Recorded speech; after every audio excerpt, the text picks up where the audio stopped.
ibintu bikomeza kuyangara, ibintu bikomeza kuba bibi, inyuma y'inzara ivuza uruhuha, inyuma y'abarira bagatakamba amavunja, inyuma yaho umukuru w'igihugu cy'u Rwanda hariya hakurya ya Kanyaru atakamvye yongera amenyesha abanyarwanda ko bagiye gutegwa n'ikiza, aho mbere we yabivuga acishije mu rurimi rwa funga mukanda, abanyarwanda canke abumva ururimi rw'ikinyarwanda bakibaza n'imifyino. Aha ndabibutse ko bagerageje kuduza amakori ku bamotare, badugije baheruka kuduza ibiciro ku begi gitoro, baragerageza kuduza ibiciro hirya no hino, ariko vyanse birangiye mu gihugu cy'u Rwanda bakotesheje stade. Ndavuga barakotesheje, barapangishije stade y'u Rwanda, stade Amahoro, imwe mu ma stade yavugisha cyane abanyarwanda, cyane iyo bariko bari comparinga kuri stade yacu twubatse ku nguvu z'abarundi, ata amafaranga mva makungu canke intererano y'igihugu iki canke kiriya,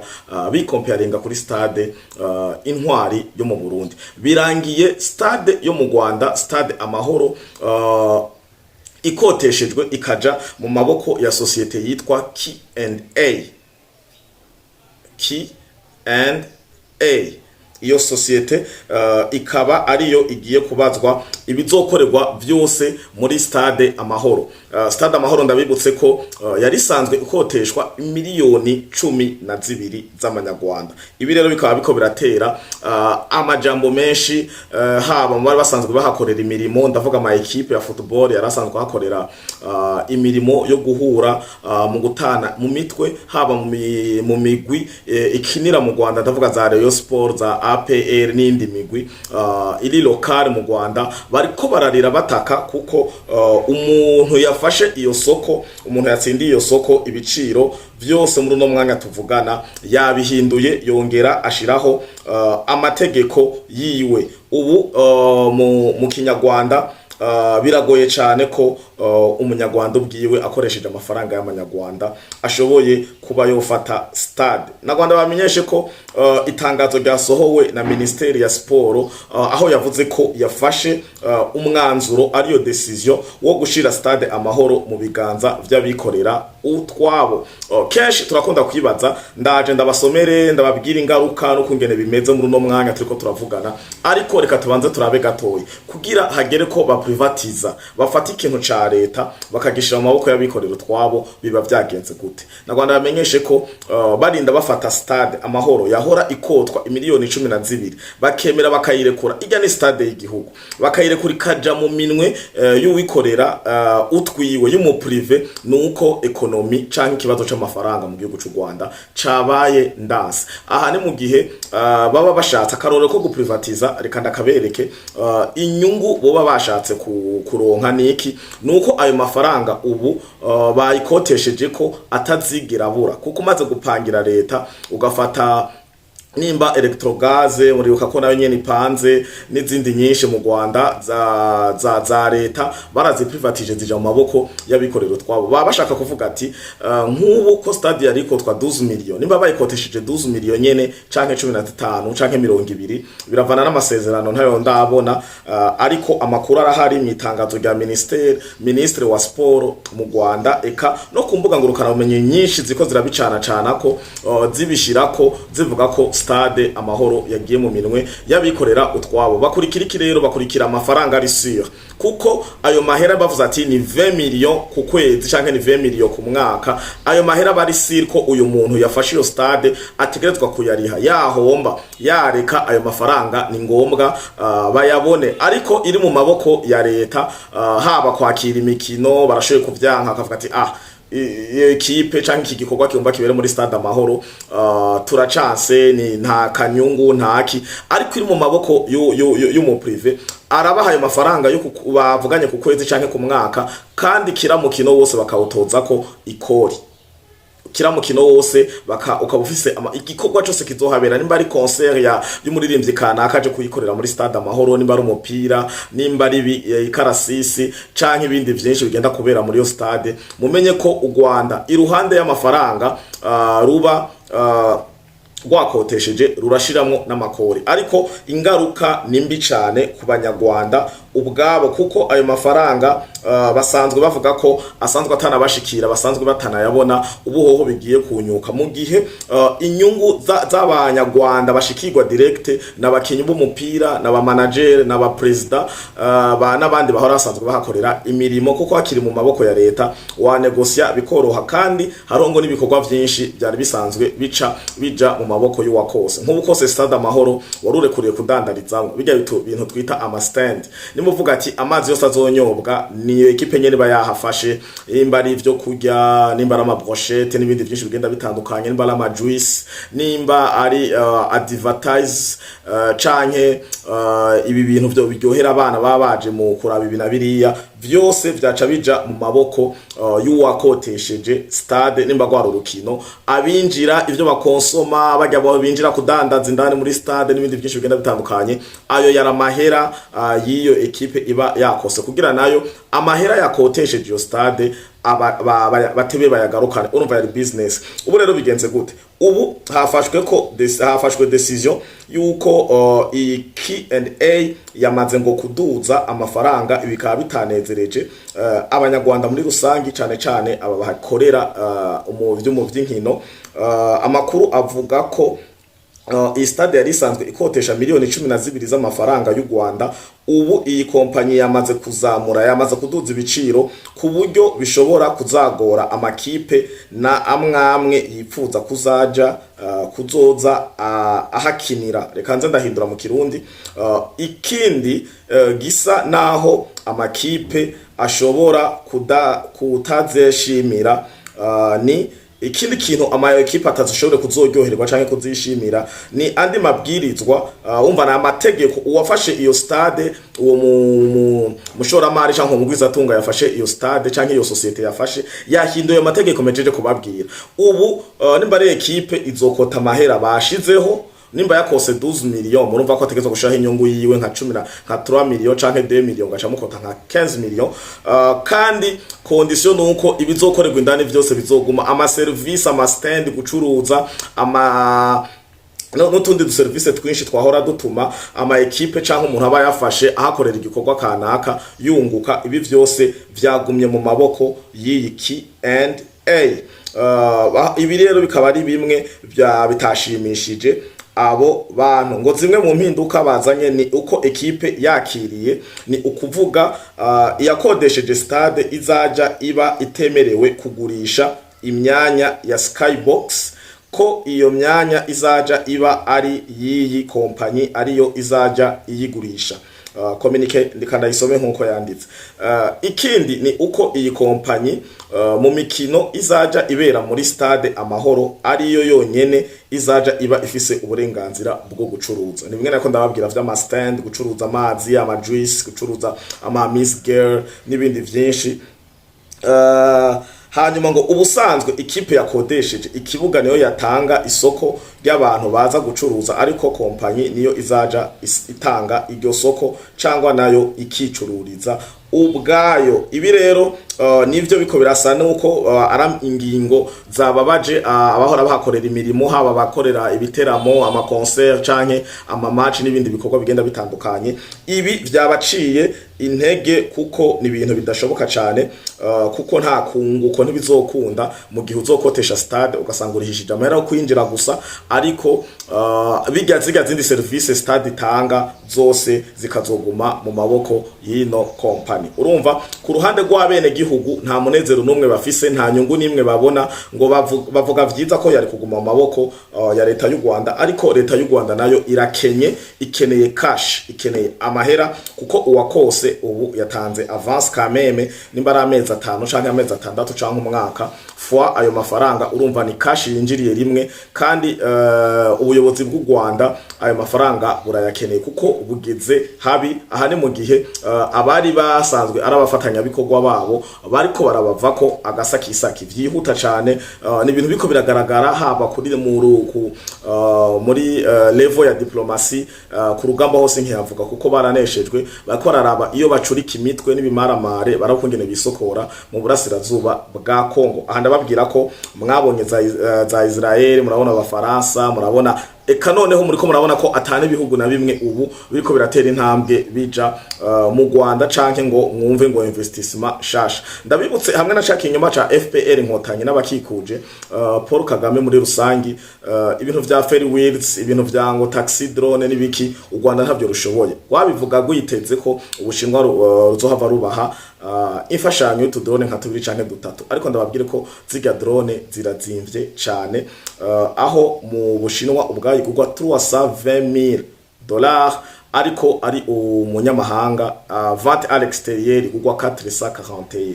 Urumva n'imibiciro bitarahinduka niko mperuka, kuko na cenda birondera kiriya gihe bavuga ko bagiye kugira taxi drone cyanavuga ati ibi ntavyo boshobora kuko taxi 10 zonyene drone 10 amafaranga amafaranga u Rwanda rukoresha ntivyo rukundira. Aya yara makuru ya stade Amahoro ubu igiye kuja mu minwe, yagiye mu minwe nako yabikorera utwabo. Dufatanye ano makuru ya stade Amahoro n'amakuru yo muri Tanzania, aho umusirikare w'umunyamerika akongera akaba mu Kenya, bisigura afise double nationalité, n'umukenya akongera akaba umunyamerika, n'umusirikare wa Amerika yafashwe ajabutse urubibe rwa Tanzania na Kenya. Bisigura yaravuye muri Kenya aje muri Tanzania afise double cabine ifise iparati canke plaque ya KDP 500Y KDP 502Y. Iyi niyo plaque yari yambaye ya Kenya, murumva kari ya Kenya, ikayisigura Kenya.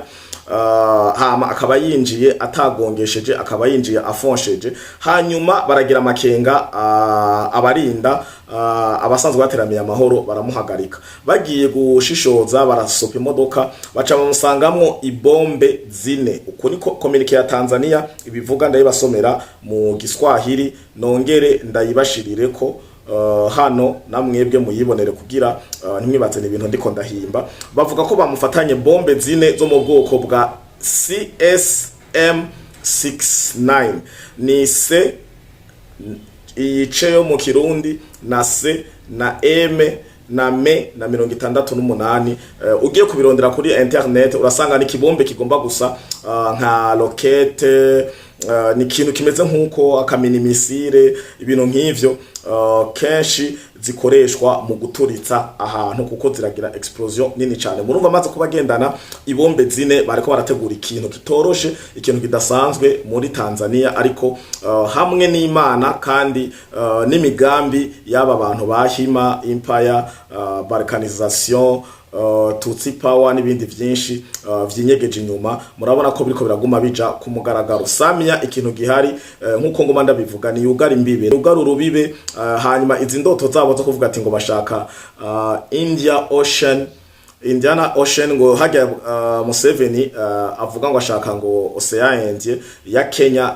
Oya namba ndabasubiyemo ndababwira ati kuva mu Buganda uja i Mombasa hari amateritoire menshi ari hajya ahanamiye Kampala. Bisaba kwanza ko barasa bakahafata, hanyuma bakava muri ubwo buce bakaja Nairobi, hama bakava Nairobi bakaja Mombasa. Aha naho birashoboye kugufata ku rugendo rw'imodoka urashoboye kuhagenda nk'iminsi 2.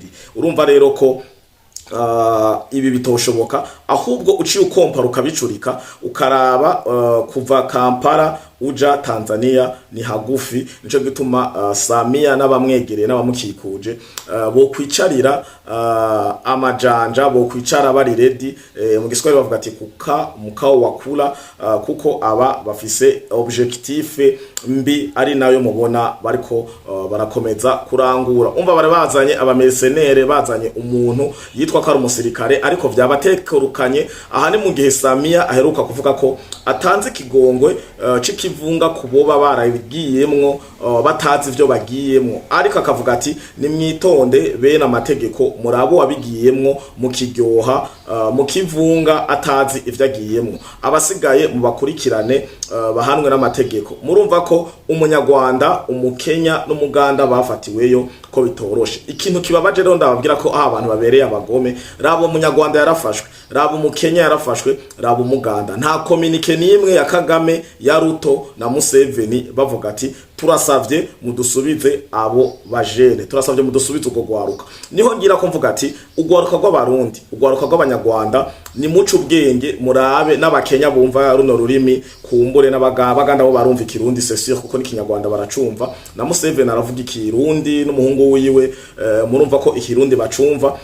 Urugwaruka rwa Kampala, rwa Uganda, rwa Kigali, Rwanda, rw'u Burundi, Tanzania na Kenya ni mukanure bareke kubabesha. Nk'ubu barabahenze murinjira muri Tanzania murafatwa, Ruto ntarigera ko agira n'intambuko yo kuza kubaraba, ahubwo aguma tera virus kugira babagandagure. Nk'ubu yavuze ko Samia yivye amatora atomushigikira, atana demokrasi ihari muri Tanzania. Ubu murumva ko yarungitse umusoda wo mu Kenya akongera akagira na nationality yo munyamerika afise ibisasu. Murumva ko ariko araccentiwa, ariko araaccelera ashiramwe umuriro, ashira asuka amavuta mu muriro kugira Samia akomeze na Tanzania bakomeze kugira inshari n'inzigo muzogumayo sindababesha. Kandi arinda acira urubanza rwo gupfa rw'umunyororo kuniga abatanzania 24 bikarangira ikigongo kije kuko yarabaravye abona na abana abona bamwe kumbure ntaco bazi, ntibazi n'ivyo bari mu bwari ubushuhe canke ikiryoha.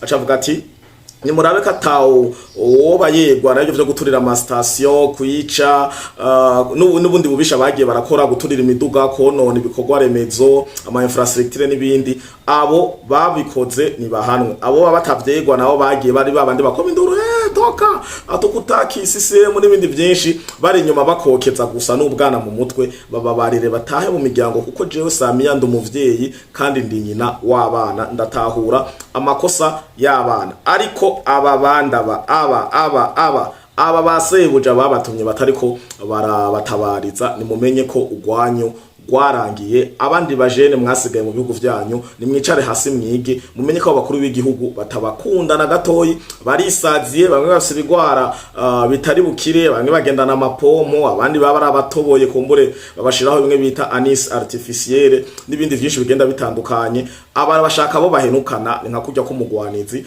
Turamaze kumva ko option ya satani ari kugira atembagaze abantu benshi bazoshana mu muriro kubemera. Niyo systeme rero bafise, barabona ko hageze ko batembagara, ariko bagende batembagaranye ugwaruka, kuko bavuga ati ntawe nazanye nta nuwo nzosiga. Uku niko biri. Reka tujabuke rero muri tubandanye ngaha muri Tanzania tubabwire ukungene itangazo rivuga rya leta ya Tanzania bavuga ukugukurikira. Itangazo rya Tanzania ryanditswe ku munsi wejo hari kuwa Mungu tarehe 16 Novemba mwaka wa 2025. Handitse Jamhuri ya Muungano wa Tanzania, Wizara ya Mambo ya Ndani ya Nchi, Jeshi la Polisi Tanzania. Taarifa kwa umma, umva ni communique publique. Jeshi la Polisi mkoa wa polisi Tarime Roja leo Novemba tarehe 16 mwaka 2025 katika eneo la mpaka wa Tanzania na Kenya. Habari ya kumupaka wa Tanzania na Kenya, Sinali limemkamata Charles Onkuli Ongeta. Uwo bafasha yitwa Charles Onkuli Ongeta, murumva ko n'izina ari Gigi Kenya. Wa miaka 30, uyu nawe akaba afise imyaka 30, mwenye uraia pacha, afise ubwene gihugu bw'amahasa, bisigura afise pacha wa Marekani na Kenya, afise ubwene gihugu nababwira bwa Amerika na Kenya.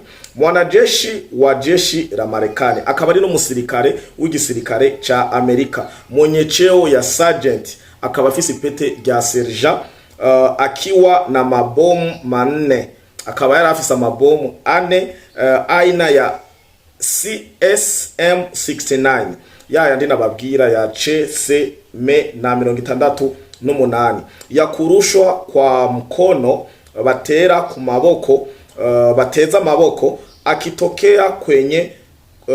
akitokea Kenya kuingia Tanzania kwa kutumia gari yenye namba za usajili yakinjira akava muri Kenya injira muri Tanzania akoresheje imodoka ifise iparati ya KDP 502Y akaba yinjira afise plaque canke imparati ya K na D na P gatanu ubusa kabiri n'urudome Y.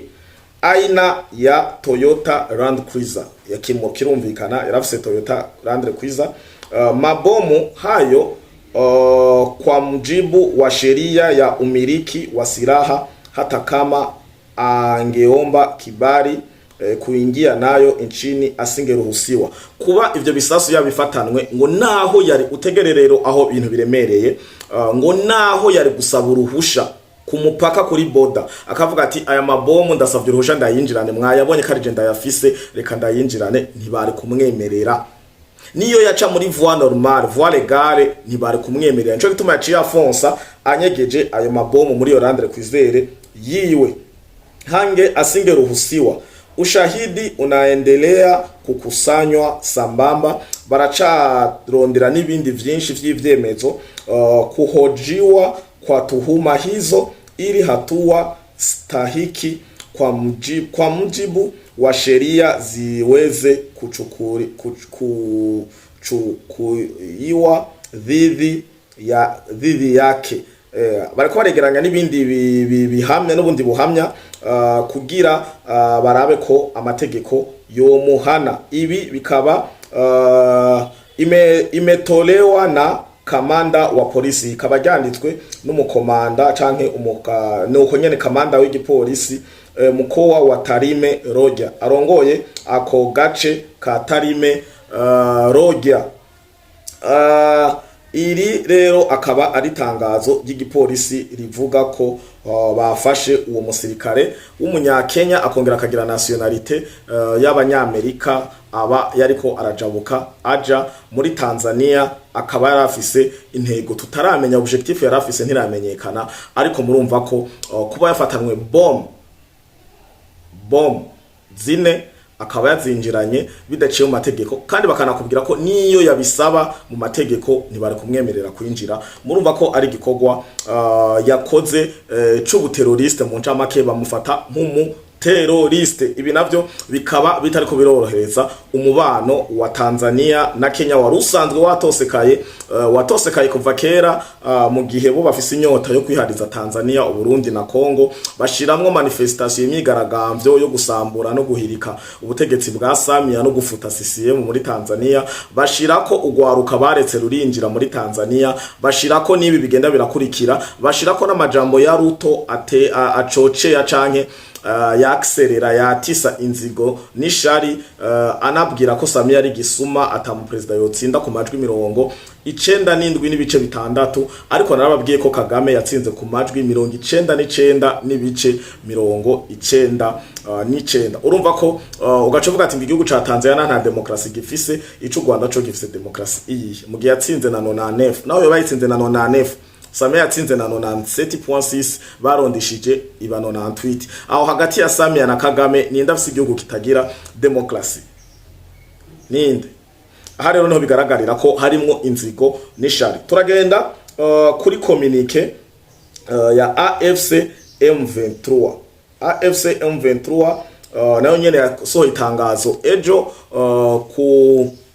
ku munsi wa Mungu, aho ivuga ko itemera kugurura aeroporo y'Igoma. Akarero niko gaseko niyo ntwengo numva no twenga, ariko reka mbe ndifashe gatoyi kumva ko Alliance Fleuve Congo AFC M23 inkotanyi twigwaneho Red Tabara FNL yanza bampema bavuga ati ivyo ntibituraba RDC canke leta Tshisekedi nta burenganzira ifise bwo kugurura aeroporo y'Igoma atari twebwe tuyiyugururiye, kuko nitwe turi aeroporo y'Igoma iri aho twe turi atari twebwe ntibikunda. Nanje ndiyumvira ati aeroport kugira yugurugwe d'abord bisaba gusubirwamo, nta mafaranga bafise, ubu inzara ivuza uruhuha, bariko baratoroka ku bwinshi, kandi no ku mirongo y'urugamba vyabananiye. Ubu aeroport y'Igoma kugira itangure gukora birasaba ibintu technique. Mvuze technique harimwo ama connection, harimwo ama signale, harimwo ibikoresho byinshi vyononekaye birasiye ubwabo kugira bahagire base canke headquarter. Hanyuma n'ikindi kigaragaza ko batobishobora, nababwiye ko bisaba communication aérienne, ya communication mu kirere, iyi nayo ikabikontororerwa ikinshasa. Abakozi bakora aho nzi ngo barigira ngo nabahinga Igoma na Bukavu ntabo boronka, kiretse ari Rwanda rubabahaye, naho nyene urumva ko ari aeroport yo mu Rwanda itosubira gukora.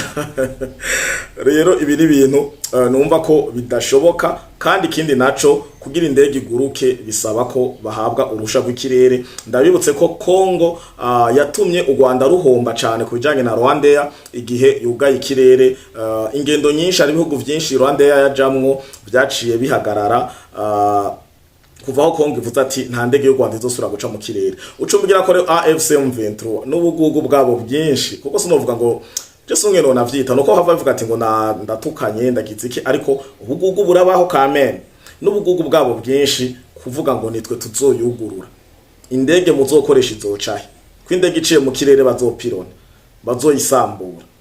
Nico gitanda babwira ati hari ibintu bavuga ukana ko bataye umutwe, ukugenda kwita karuguta umutwe. Nico gituma rero ubaravye nivyo bavuga urabona ko batorohewe, kandi ko bavuga amajambo je ndavyita karuguta wakuba no kwihagarara ko kugira bakomeze kwereka ababatumye sirtabo bazungu, kuko Kagame yaramaze gukuramwe amaguru, yaramaze kubona ko ariko aratera igerejyanye nyuma gusambagirika, ariko yaramaze kubona ko ataco banze ataco bashaba bokora hari hakurya mu burasirazuba bwa Kongo. Narijya ababosi biwe bahisemwe guca mu muryango munini bimwe byo gusoboka baca mu canzo, baca muri transit y'u Rwanda, babihevye bariko barisabira Tshisekedi bace muri portail binjire direct bakore coopération bilatérale canke partenariat commercial y'ubutare n'ibindi vyinshi, harimwo ubuvuzi, uburimyi, ubufatanye cyangwa gufashanya kwa gisirikare n'ibindi byinshi bigenda bitandukanye. Ibi navyo akaba ari byo biriko birajya leta y'inkotanyi yo hakujya ya Kanyaru, kugera naho bankira ko abanyarwanda baraba match ya Kongo na Nigeria, kugera naho Kagame atitabira ibikorwa vya CIRGL ikinshasa, ariko nkababwira ati bagiye kufeta kugira anniversaire vuba kandi zobera Kinshasa nyene, ubona hazosiba avuga nta invitation yahawe. Reka turindire, ariko nagwanda babwire ko imigenderanire y'u Rwanda na Kongo yononekaye cyane gose, gushika naho muri communique ya AFC M23 kare banditse communique ntibahora bashiramwo igihugu cy'u Rwanda, ariko uno munsi bagisize ko communique ifise ama point atatu, aho point ya gatatu ivuga ati concernant le différend entretenu par Kinshasa avec le Rwanda, ngo kubijanye ni beef canke kutumvikana amakimbiranira ari hagati y'u Rwanda na Kinshasa, ngo bitewe na Kinshasa niko bo banditse umva bategezwa kwagiriza Kinshasa ko basanga batavugana rumwe na Tshisekedi, bavugana rumwe na Kagame, bavuga ati il est essentiel de noter une bonne fois pour toutes que le contentieux que Kinshasa a provoqué et ne cesse d'entretenir avec la République du Rwanda ne concerne à aucune manière l'Alliance Fleuve Congo / mouvement du 23 mars entre parenthèses AFC M23. Akavuga ati il est essentiel de ni vyiza ko mumenya neza na neza ko ibi bibazo Kinshasa ya provoce ya soto canke yateje, kandi itariko iranareka ibandanya iteza Republika y'u Rwanda bitaturaba ni segonda na rimwe, kandi biturabivuze rimwe rizima tutazosubira kubivuga. Ariho bavuze ati il faut noter une bonne fois pour toutes ko bitaraba Alliance Fleuve Congo ya Corneille Nangaa / mouvement DM23 ya Sultan Makenga, ba Bertrand Bisimwa n'abandi benshi bagenda batandukanye. Le régime de Kinshasa est seul responsable de ces actes vis-à-vis des États voisins. ngo leta canke intwaro ya Kinshasa niyo yonyene responsable, niyo yonyene ibazwa imigenderanire yaba myiza canke mibi y'ibindi bihugu bihanye urubibe canke bikikuje Congo. Et lui appartient de régler ces litiges et différents sans chercher à y mêler notre organisation. Kandi iyo leta ya Tshisekedi ya Kinshasa itegerezwa kuyaranja igaheza ano makimbiranire zino ntambara kuno kutumvikana ano mabifu yoba hari hagati habavuze u Rwanda ariko bacara generalize avuga ati hagati y'ibindi bihugu vyose vyo bihanamiye canke bitavuga rumwe na Congo bareke kudushiramo, bareke gushiramo organisation yabo ni iyi AFC M23. Niryo tangazo aha rero niho ndababwira ati mu gace ka gatatu kitangazo basohoye ku munsi wejo barashizemwo u Rwanda, ubu bariko batangura kuduga kandi nababwiye ko inkende iduga ni kwiguma igaragaza ubwambure. Ibi rero niko biri muri no mwanya kandi ndabakengurukire cyane kuri hano makuru yo kumutaga, amakuru usesanguzi eka n'ubutumwa bwihariye ku bajene ababitwa ngo ni generation Z. Stope ivyo muri ko murakora reka guhendwa, ni mugira ikanguro, ni murabe ivyo mukora, ni mwiyungunganye, ni mugira ama cooperative, ni mugira ama societe, kubera nta gihugu na kimwe mwisi imbere ko mugumuka ngo muko murasaba ubuzi leta mugora ama leta. Ubu Trump ariko arugara gushika naho ahagarika ingendo z'indege zimwe ariko arabuza, ariko arafata abananiranye canke abanyamerika bamwe yabishaka kuja mu bindi bihugu za Pays-Bas. Mwarumvise yaragerageje gukubishaka ngo babazane mu Rwanda, vyaranse. Mu Rwanda hari inzara, hari amavunja, hari vumbi, nta mazi, nta matara, ntaki bituma ku mihanda n'ivyinshi bindi byinshi bigenda bitandukanye. Baravuze ati oya ntitwomo dutwara gupfira hariya hakurya, dusanzwe tubona n'abanyagihugu babo bamerewe nabi, birirwa barasamburirwa, birirwa barafatwa bufuni na buhoro. Byarangiye bipfuye gushika n'uno munsi ni mu mpinyutse iriya projet isa niyabaye suspend. Aya rero n'ayandi makuru turaza kurabira hamwe icuka kibi kiri hagati ya Kenya na Afrique du Sud, mu gihe hariho abitwa ko araba bo muri Gaza, abagazawi buri indege ari 150 baca i Nairobi, batransit Nairobi hama baja kururukira bitavuganywe canke batabimenyesheje Ramaphosa, president wa Afrique du Sud. Abo nabo Israel ikaba yatanze itangazo ivuga ati abo bantu twabarungitse hariho igihugu un pays tiers, ntibapreshije igihugu ikihe. Nico twamvuga ati ndiko ndabitohoza ko menye ko ari Ramaphosa nyene yemeye kubatora kumvo zo kumuha amafaranga, mu nyuma agashaka kujijisha abanyafrika du Sud, abanyafrika y'epfo ntibamenye ko ari byo yigirishije. Ngo yanditse muri communique yavuze canke mu majambo yavuze ko yaba yarabakira kubw'impuhwe z'uko batagira ivyo bafungura, nta na stamp ya sorti, nta naho babatereye, nta na document bafise d'ailleurs, nta na passport nimwe, nta kintu na kimwe kibadondora babasanganye. Umva gusohoka haba gusubira inyuma niyo ndege yabazanye byose bira muri Afrique du Sud, ngo Ramaphosa arindiriye avyige ko hama basubira inyuma. Visa makenga ko yoba yari deal, ari diri yakinywe babanze bicishe muri Kenya, bace bagira nko kw'indege yabuze amerekezo ikija kugwa muri Afrique du Sud. Ubu nukuraba ko bino Ramaphosa atabifise mu ruhara canke president wa Kenya. Mugabo ndavye amajambo na tension iri ku mbuga ngurukana bumenyi, haba ku ruhande rwa Afrique du Sud ituka yongera ivuga ko yashavujwe niyo ngeso ya Kenya yagiye kubarungika muri Kenya, muri Afrique du Sud. Ko bingo biragaragara ko bari bagiye Kenya, urumva na matohoza turiko turashaka kugira cyo tumubona taco ndabivuga ko ariko nsa nturi karabivuga, ariko ntwaronka makuru nyayo turayabashikiriza atomoye neza kuko twamatwanka ibi huha. Rero mwarahezagiwe, tubakengurukire tubibutsa ko nta Fleury Podcast TV atamwebwe. Ndabibutsa ko hari urubuga bari baraterminatinze, bari barapirase, nakunze kubibabwira kenshi, witwa Fleury TV. Ngira bamwe baba bamaze kubona ko ari iki kiganiro nashize ko rujya rubuga nago nyene ni mugwijukire, kuko nguma mbona amatentative yo gushaka kugira nabi no rubuga ndiko ndakoresha, ngira ndiko ndabababaza, ndiko ndabatera gasumari buke ndibaza ko bitabanezera na gato. Ibi biratahuritse, nico twanda babwira ati urubuga rushoboye kugirirwa nabi, ariko tukaba dufise izindi mbuga zo gukorera ko tukaza twahurira tukaza tubaha ivyabo vya misi yose.